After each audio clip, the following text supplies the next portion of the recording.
चलिए, तो अब यहाँ पे हमारा फर्स्ट टॉपिक जो आता है जो कि आता है सिग्निफिकेंस ऑफ रिप्रोडक्शन। तो रिप्रोडक्शन का सिग्निफिकेंस अब यहाँ पे क्या है? तो अगर हम रिप्रोडक्शन के सिग्निफिकेंस की बात करें तो अब यहाँ पे इसके लिए हमने 3 टॉपिक जो हैं वो हम यहाँ पे लिए हैं, बराबर, ठीक है। तो it ensures the continuity of species, ठीक है। अगर रिप्रोडक्शन नहीं होगा तो अब यहाँ पे जो एक स्पीसीज है तो अपनी कंटिन्यूटी को मेंटेन रख पाएंगी नहीं, ठीक। देखो, अब इसका मतलब क्या होता है कि इसका सिंपल सा मतलब ये है कि अगर मान लीजिए कुछ बंच ऑफ ऑर्गेनिज्म है किसी एक स्पीसीज के, ठीक है। अगर ये जो बंच ऑफ ऑर्गेनिज्म है वो रिप्रोड्यूस नहीं करते हैं, बराबर, ठीक है, तो इनकी नेक्स्ट जो जनरेशन होगी तो वहां पे कोई भी इनके जैसी स्पीसीज एग्जिस्टेंस में आएगी नहीं। क्यों? क्योंकि इन्होंने रिप्रोड्यूस नहीं किया, ठीक है। तो अगर इन्होंने रिप्रोड्यूस किया होता तो इनका एग्जिस्टेंस इनकी नेक्स्ट जनरेशन में भी हमें देखने को मिलता, ठीक है। तो it ensures the continuity of species. दूसरा जो टॉपिक आता है तो वो क्या आता है? It leads to a variation amongst the individual, ठीक है। तो ये डिफरेंट डिफरेंट जो भी हमारे इंडिविजुअल्स हैं तो उनके अंदर ये वेरिएशन ले आता है। कैसे? देखिए, अब जैसे अब जो सेक्सुअल रिप्रोडक्शन है तो सेक्सुअल रिप्रोडक्शन में क्या हुआ है, तो एक मेल है और एक फीमेल, ठीक है। तो इन्होंने अब एक जायगोट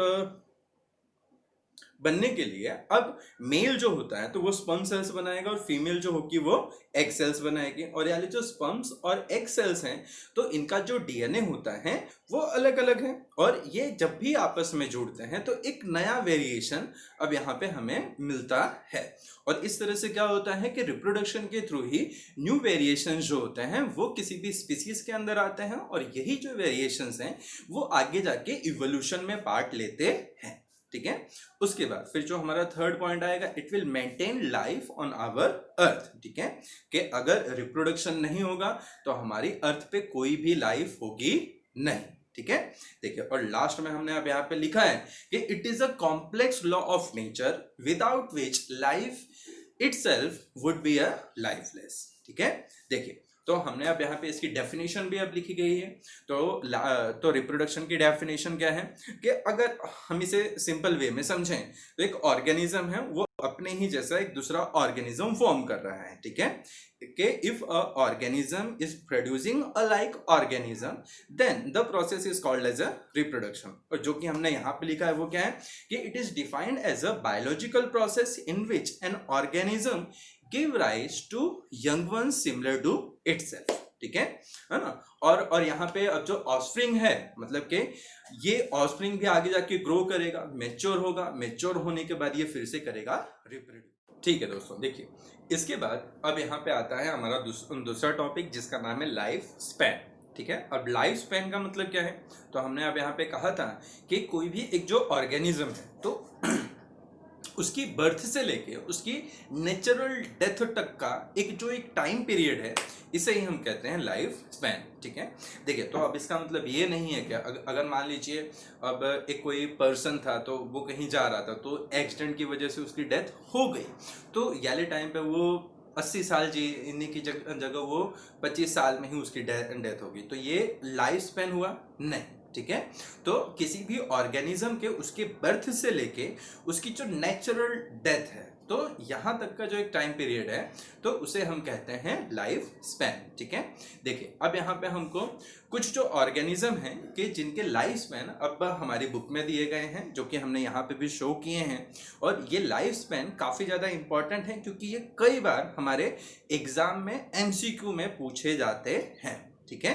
देखिए हाँ, और लाइफ स्पैन की खास बात ये होती है कि जो डिफरेंट डिफरेंट जो ऑर्गेनिजम्स है तो उनका डिफरेंट डिफरेंट लाइफ स्पैन होता है।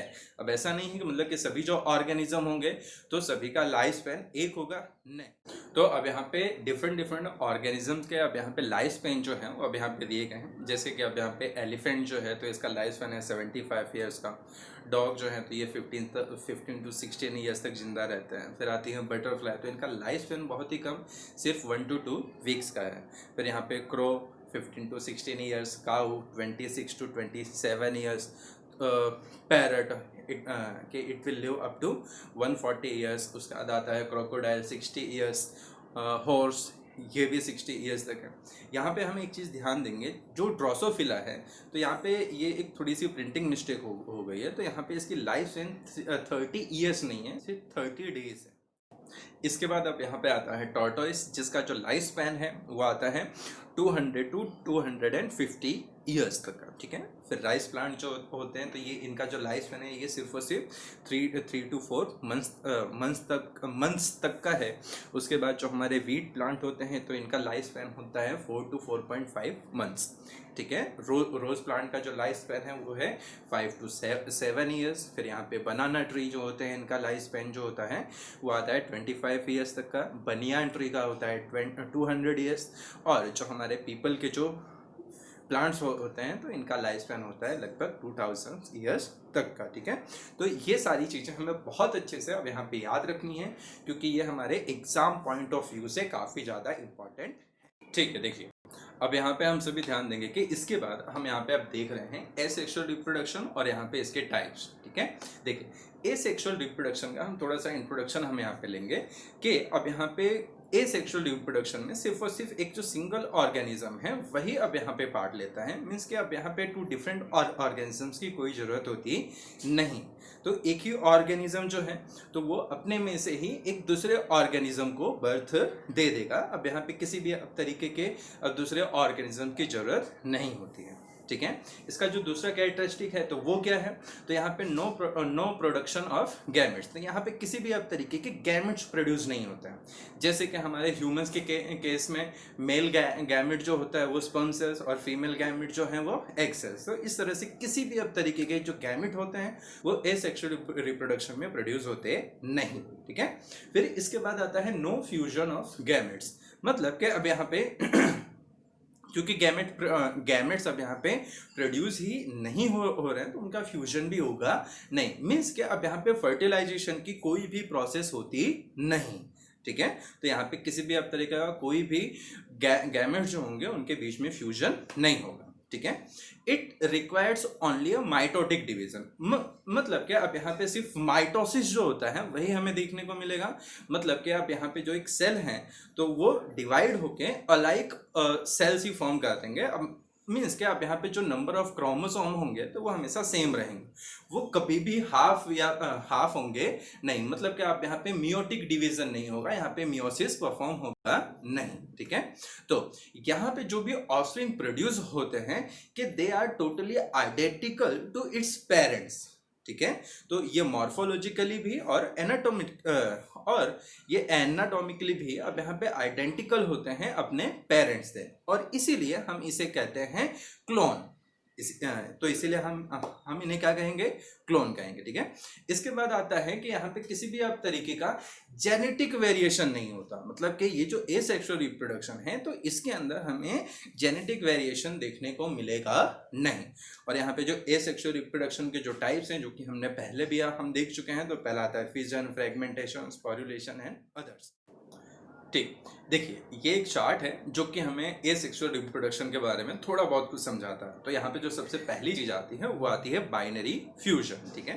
बाइनरी फ्यूजन मीन्स क्या होता है कि सेल जो होगा वो सिंपली डिवाइड होगा और ये 2 सेल्स फॉर्म करेगा, ठीक है। फिर आता है मल्टीपल फ्यूजन, ठीक है। मल्टीपल फ्यूजन और बाइनरी फ्यूजन में डिफरेंस सिर्फ इतना है कि बाइनरी फ्यूजन में सिर्फ 2 सेल्स प्रोड्यूस होते हैं, लेकिन मल्टीपल फ्यूजन में अब यहाँ पे multiple number of cells same time पे प्रोड्यूस होते हैं।